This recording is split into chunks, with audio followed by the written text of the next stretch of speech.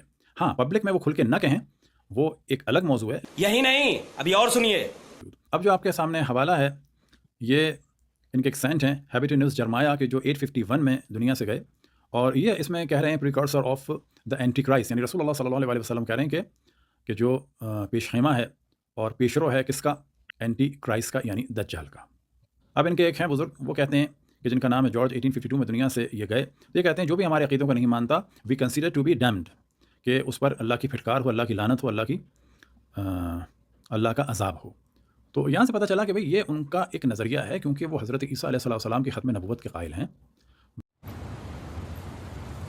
کوئی بات نہیں، ہم تو دوبارہ ٹرائی کریں گے۔ آج یہ لوگ جو ان کا دفاع کر رہے ہیں کہ وہ ایسا کچھ نہیں کہتے، آپ مجھے بتائیں کہ اس آڑ میں آپ ان کا دفاع کر رہے ہیں کہ اپنے ایک مسلمان کو آپ سولی پہ چڑھانے کے لیے ان کے دفاع میں لگے ہیں، کہ ان کے پورے عقیدوں کا دفاع کر رہے ہیں۔ ہزاروں پبلیکیشنز ہیں، ابھی آپ گوگل اسکالر میں جائیں اور گوگل اسکالر میں آپ یہ ورڈز لکھیں کہ how the Christian thinks about prophet صلی اللہ علیہ وسلم، تو آپ کے سامنے جو وہ تھیسز کھلیں گے اور جو آپ کے ریسرچ آرٹیکل کھلیں گے تو آپ یو ول بی شاکڈ۔ ان کو تکلیف وہ نہیں ہے، ان کے عقیدے سے کوئی تکلیف نہیں، پوری دنیا کو پتہ ہے کہ ان کا عقیدہ کیا ہے۔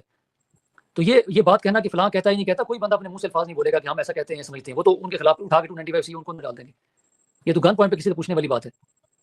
یہ ضمن ٹاپک ذہن میں آ گیا، اب اسی طرف واپس آئیں۔ اور پھر آخری مرزا انجینئر کا یہ بیان فساد فی الارض کو پھیلانے کا باعث ہے۔ اب دیکھیے پاکستان میں 40 لاکھ سے زیادہ عیسائی بستے ہیں، جی صحیح، بہت بڑی پاپولیشن ہے، ٹھیک ہے جی، 4 ملین، ابو 4 ملین۔ جی صحیح۔ جب یہ بات لوگ سنیں گے، لوگوں کے ذہن میں کیا بات جائے گی کہ عیسائی ہمارے نبی صلی اللہ علیہ وسلم کے بارے میں یہ تصور رکھتے ہیں۔ اس کے بعد پھر کیا ہوگا؟ کسی بھی جگہ پر بھی کسی مسلمان اور کرسچن کی کوئی آپس میں مڈ بھیڑ ہوتی ہے، آپس میں کوئی ان کی ٹاکرا ہوتا ہے، تو کیا بولا تو نہیں؟ ٹاکرا ہوتا ہے تو اس کے بعد پھر وہاں پہ کیا ہو سکتا ہے؟ تو کچھ حضرات نے اس قسم کے موضوعات ڈسکس کیے کہ اس میں مسیحیوں کو خطرے میں ڈال دیا، تو ہمیں کہنا چاہیے کہ نہیں، آج نہیں تو کل بہت ساری چیزیں کھلیں گی۔ اس وقت پاکستان میں یہودی نہیں ہے، کیا کل اگر یہ بات کھلے کہ یہودی حضرت عیسیٰ کو گناہ کی اولاد سمجھتے ہیں تو ان کی جان کو خطرے میں ڈال دیا، کہنا پڑے گا مجبور ہیں، ان کا یہ عقیدہ ہے، اب کیا کریں اس کا؟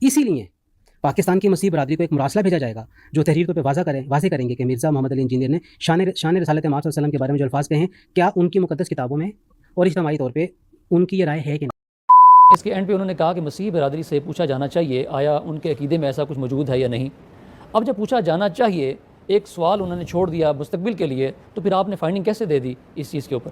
تو آپ نے خود ہی اپنی چیز کو ان اٹینڈڈ چھوڑ دیا، اور چھوڑنے کے بعد آپ نے اس کو فیصلے کو بھی دے دیا۔ اور مولوی دی عقل ہی پوری جی ہوندی جے۔ یہ کسی بھی پاکستان کے کسی کرسچن سے ایسی کوئی چیز لے کے دکھا دیں جس میں وہ کہے کہ جی ہم آخری نبی آپ صلی اللہ کو آخری نبی مانتے ہیں، نبی مان لیں کہ تو معاملہ ختم ہو جائے گا، تو ایسا پاسبل نہیں ہے۔ الفاظ ذاتی طور پہ بیان کیے گئے ہیں، اس لیے مرزا انجینئر کا یہ بیان قرآن کی توہین اور مانوی تحریف کے زمرے میں بھی آتا ہے اور توہین رسالت کو بھی مستلزم ہے، لہٰذا اس پر آئے دفعات میں توہین قرآن کی دفعہ بھی شامل کی جائے۔ آپ نے یہ سفارش کی ہے کہ اس توہین قرآن کی شامل کی جائے۔ دیکھیے ہمیں کہا گیا کہ کلمات کو دیکھیں، ہم نے اسے کلمات کو دیکھیں، ہم نے اس کے حق میں آنے والے فتاویٰ اور مخالفت میں آنے والے فتاویٰ نہیں دیکھے۔